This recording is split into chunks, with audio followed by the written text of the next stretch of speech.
ఇక్కడ ఒక సంగతి, మనము దేవుని మాట వినినట్లయితే, దేవునికి విధేయత చూపించినట్లయితే మనము సత్యమును ప్రేమించిన వారం అవుతాము, సత్య సంబంధులం అవుతాము. దేవుని నామానికి మహిమ కలుగును గాక.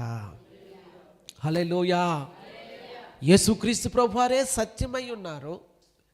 తండ్రి అయిన దేవుణ్ణి ప్రత్యక్షపరచడానికి యేసుక్రీస్తు ప్రభువారు సత్యముగా ఈ లోకములో అవతరించి ఉన్నారు. అయితే మనము సత్య సంబంధులమా లేదా ఈ లోక సంబంధులమా గ్రహించుకోవలసినటువంటి అవసరత ఉంది. దేవుని నామానికి మహిమ కలుగును గాక.